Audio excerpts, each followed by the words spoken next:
Hi, I'm Ree from mummyoffour.com. Welcome back to my channel. Today's video is all about how you can make your child starting school for the very first time go as smoothly as possible. If you are new here, welcome. Please subscribe. Do not forget to hit the bell to be notified when I post new videos every Tuesday, Thursday and Sunday at 7 p.m.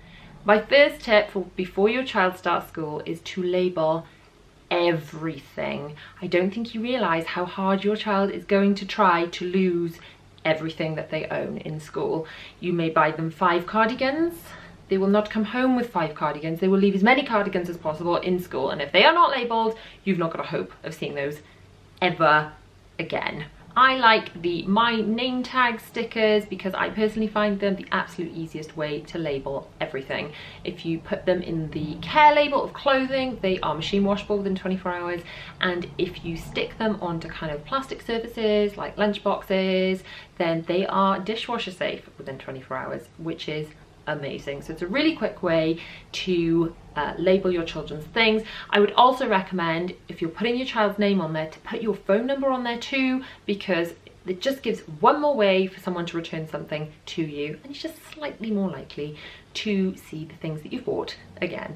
My next tip that I talked about in my stress-free school run mornings video is to buy 5 of everything. Now, this isn't as expensive as you might think if you're buying kind of supermarket uniform, but going back to when your child is losing things all the time, at least then if you've got 5, you've got a hope of still having some uniform when they've attempted to lose all your things before they are returned to you using the name labels that we just mentioned. What I like to do is to get 5 of everything and prepare it on the weekends, so hang everything they need for one day on one hanger, put a little cosmetics case with any like pants, socks, hair accessories and things in there, and then you know on the weekend that is all done, that everything they need for the morning is sorted, and it's going to be nice and stress-free.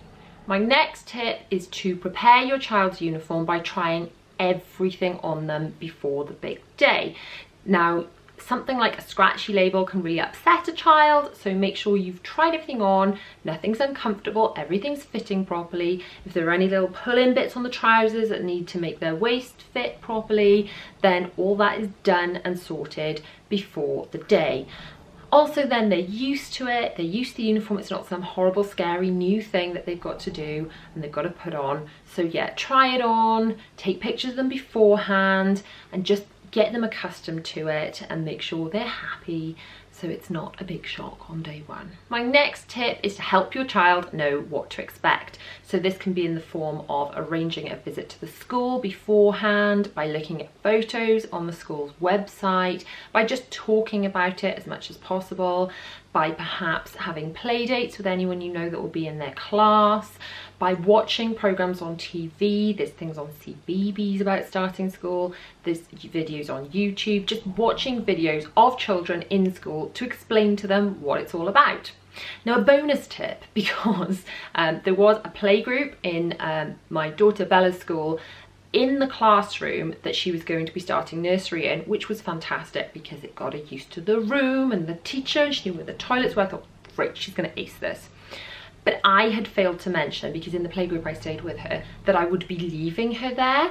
So now with Zara, who is starting school, my last baby is starting school in the spring. It's like breaking my heart a bit, but anyway, I'm already preparing her that when we go to the playgroup, Mummy will come with you and, you know, we'll talk about it and the teacher's name and yada yada yada yada. And we talk about that a lot. It's like, but when it's not playgroup, when it's big school, you will say, bye bye Mummy, and she says, yes, I will say bye bye Mummy, you can go and do work in the office. Bye Mummy. So it's like, okay. So she is prepared at least. Bella was not prepared. She thought I was going to stay with her and had absolute screaming outbursts for about 10 days straight. So if you want to avoid that joy, just make sure you've explained it all to your child. Do not assume that they have taken anything as read. Do not assume that they have understood it all. Just make it quite clear exactly what's going to happen, that you're going to take them there, they're going to have a lovely time, they're going to go to the toilet here and play in whatever playground and be with whatever teacher. Explain to them as much as possible, show them pictures, discuss it, and then explain to them that you will drop them off and pick them up at the end. you'll thank me. My next tip is to find out the class timetable as soon as possible. So find out which days are for forest school or PE or reading book day or whatever it might be, and get those reminders put in your phone, get them in a calendar. If there is a school calendar you can subscribe to, do that. Get all the information that you can about what's going on during your child's day as soon as possible. If your child's having school dinners, you can perhaps get a copy of the dinner menu so you know what they're having. Information is key. Information is power, people.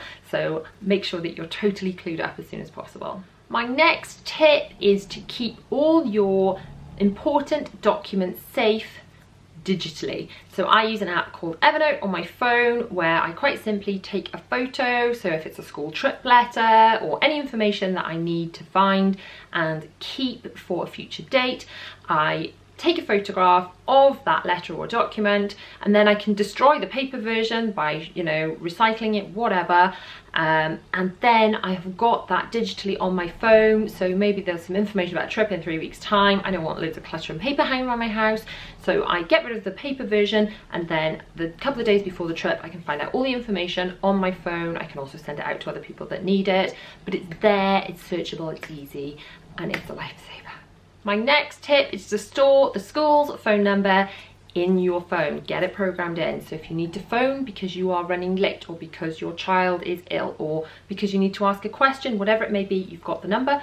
And also if you are receiving a call from the school, then often, not always, because sometimes they have multiple lines for calling out, but often you will be able to see it as the school phone and you'll be able to prioritize answering that call. My next tip is to establish important and structured bedtime and morning routines. So a couple of weeks before your child starts school, even if they've been having, you know, nice late nights in the holidays or whatever it might be, get them back into the routine of going to bed at a regular time, nice and early so they can get plenty of sleep, and getting up at the time that you will expect them to get up when they have to go to school.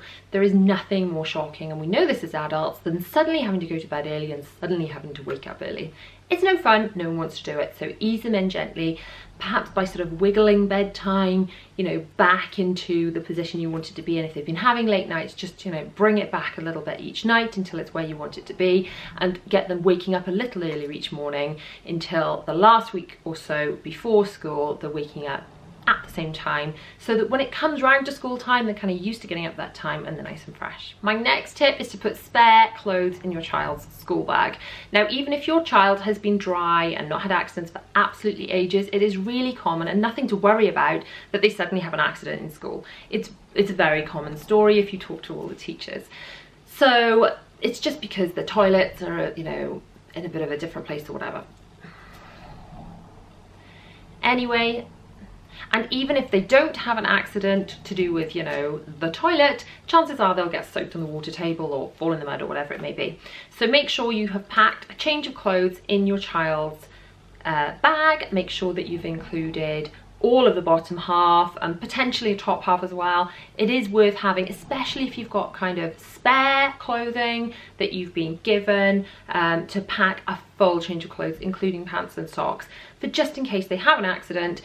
And then you just know that they're not going to be upset because they can be changed quickly and they're going to feel much happier and be able to carry on with their day. My next tip is to leave the classroom as soon as possible at drop off. Now this is a tricky one because as mums we want them to stay, we want to make sure they're okay, but chances are if you go, bye darling, mummy's going to go and do some work now, I'll see you later, I'll come back and pick you up, and then leave, your child will be fine. If you stay and they sense your anxiety and you're like, are you okay? Are you okay? Oh darling, are you alright?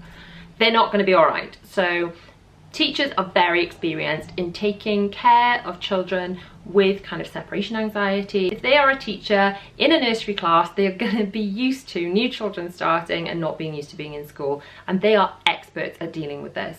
And if you ask any one of them, they will tell you that hanging around the classroom is not going to help you or your child. So put a brave smile on, say bye darling, and get out of there. And if you need to cry, just go and do it in the car park. My next tip is to avoid taking your child out of school if at all possible. Obviously, if children are ill, then they have to have time off. But if there are avoidable things, you know, any dentist appointments or things that can be arranged for after school, do try and do this. Especially the first few weeks, it's so important they get used to going there every day and it becomes part of their routine. If this is disrupted in the first couple of weeks with a holiday or something, then it's just going to be even longer before they manage to settle into their new class. My next tip can be quite a tricky one, because as a parent with a child who is new to the school, you are also a person that is new to the school, and suddenly you're thrown into this social situation of being one of the mums. A lot of the mums are going to feel the same way and feel a little bit nervous about being in the playground and meeting new people. So my advice is to make as much effort as you can as soon as possible to get to know these other parents, because you're going to be stuck with these people for a long time. You know, if your child is starting primary school and they're in the nursery, you're going to be stuck with these people until your child is 11. You're going to be at birthday parties with them. You might be at 30 birthday parties a year with these people. You'll be seeing them every morning at drop-off, every afternoon at pickup. You're going to be seeing them a lot. So the more effort you make, the more pleasant it's going to end up being. Now, I would recommend, if there isn't one already, starting a WhatsApp group for the class so everyone can stay in touch. It's really, really handy, especially when someone is going, I didn't get the letter for whatever. Is it World Book Day? Is it non-uniform? What day's PE? Did they have homework? Whatever it might be. I can't tell you how helpful our WhatsApp groups have been, but if there isn't one already, set one up, and if there is one, see if you can get on and join it. So those are just a few of my tips that should make your child starting school go that little bit smoother. I hope you found this helpful. Please let me know in the comments when your child's starting school, how you feel about it. Are you excited? Are you terrified? Let me know below. I would love to hear it. And I just want to say good luck. They will be fine. You will be fine. You can get through this. I have faith in you, okay? You can do this. So if you've liked this video, please give it a massive thumbs up. Do not forget to subscribe and hit the bell to be notified when I post new videos Tuesdays, Thursdays and Sundays at 7 p.m. What am I even saying? And share it in all the places, do all that good stuff. Anyway, if you want to see my latest video, that's just here. And if you want to see more school tips, tricks, hacks, advice, all that good stuff to make your life easier, that's just down here. Thanks again for watching. I'll see you guys soon. Bye.